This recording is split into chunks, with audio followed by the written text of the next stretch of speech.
জেলার পুলিশ সুপাররা তৃণমূলের জেলা সভাপতি আর ওসিরা তৃণমূলের ব্লক সভাপতিতে পরিণত হয়েছেন, এমনটাই কটাক্ষ বিরোধী দলনেতা শুভেন্দু অধিকারীর। এদিন তিনি পূর্ব বর্ধমান জেলার শহর বর্ধমানে বিজেপির জেলা কার্যালয়ে ঘরছাড়া বিজেপি কর্মীদের দেখতে গিয়ে সাংবাদিক বৈঠক করেন। শাসক দলকে নিশানা করে বিরোধী দলনেতা বলেন, ভোটের পর থেকে ফলাফল বের হওয়া পর্যন্ত পূর্ব বর্ধমান জেলার বিভিন্ন জায়গা থেকে ৭৪ জন ভারতীয় জনতা পার্টির নেতাকর্মী ঘরছাড়া। রাজ্য পুলিশকে সুনির্দিষ্ট নির্দেশ দিয়েছে কলকাতা হাইকোর্ট। সেখানে বলা হয়েছে ২৬শে জুনের মধ্যে প্রোটেকশন দিয়ে ঘরছাড়াদের ঘরে ফেরাতে হবে। শুভেন্দু অধিকারী বলেন, বিজেপি আশা করছে হাতে এখনও ২ দিন আছে। এই সময়ের মধ্যে সব ঘরছাড়াদের পুলিশ প্রশাসন ঘরে ফেরানোর ব্যবস্থা করবে।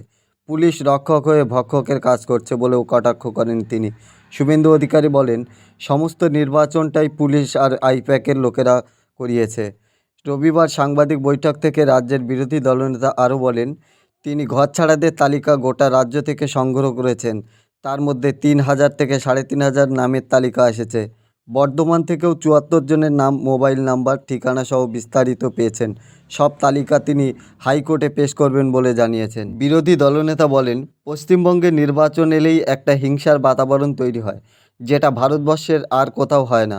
পাশের রাজ্যে উড়িষ্যা সরকারের পরিবর্তন হয়েছে, কিন্তু সেখান থেকে কোনো অভিযোগ পাওয়া যায়নি বলেও দাবি করেছেন তিনি। উত্তরপ্রদেশে সমাজবাদী পার্টি অনেকগুলো আসন পেয়েছে, কিন্তু কোনো বিজেপির কর্মী বা নেতা অভিযোগ করেননি তারা আক্রান্ত।